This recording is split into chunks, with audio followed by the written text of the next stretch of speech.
Hi guys, today I'm going to show you how to make this double exposure in Photoshop. I'm also going to show you guys how to make all of these double exposures as well, so make sure you're subscribed to my YouTube so that you don't miss any of those videos. So let's not waste any time, let's jump right into it. Here is the photo that we're starting with.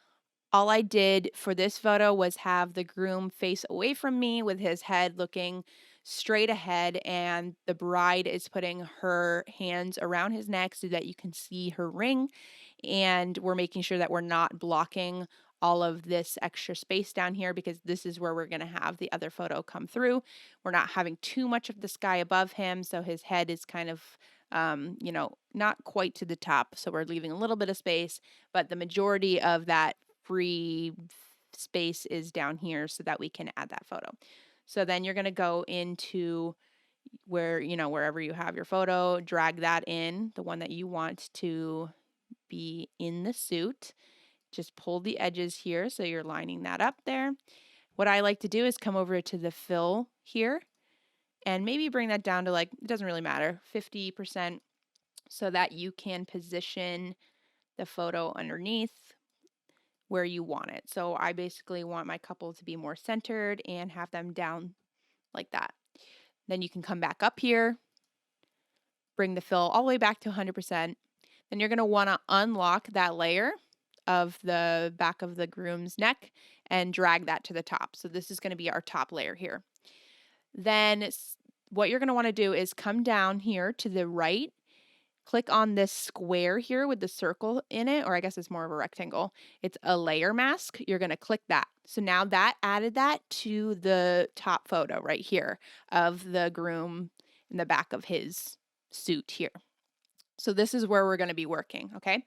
So the cool thing about this mask layer is that we're basically going to be able to edit this photo without deleting anything off of this photo, so that if we mess up, it's very easy to fix. So what you're going to do is you're going to come over here and click on your brush tool here, okay?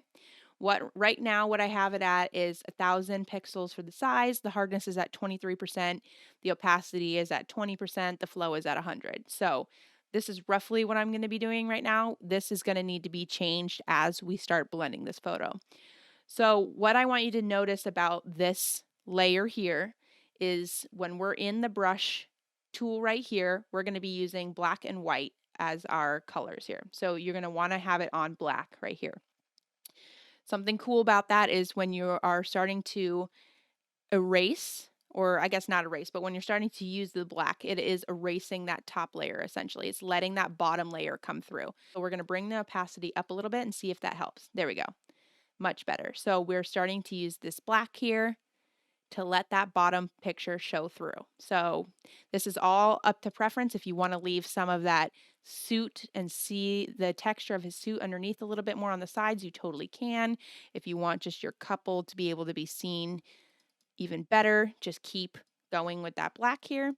And something cool about this layer here is that, if you mess up like that and you go over her hands and you didn't, mean to do that, switch to the white and just go over her hands here, and that is adding back that top layer. What that's also doing is softening that white light behind them, so you can even come up here to the opacity and bring that down. You can come up here to the hardness and bring that down, and we're kind of just slowly getting rid of some of that really white light behind them so that it's blending better into his suit there. And now that I'm looking at it, I do want a little bit more of that white sky back in there. So again, we're switching back to black. Black is going to allow that bottom photo to show through.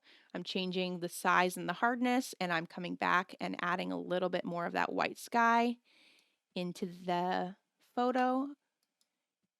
And I think I added a little too much. So again, like I said, come over here, switch to white, change the hardness down a little bit, maybe the size of the brush up a little bit. So we're adding a little bit more of a feather, and we're coming back and we're just kind of getting rid of some of that sky until you're happy with how that is blending.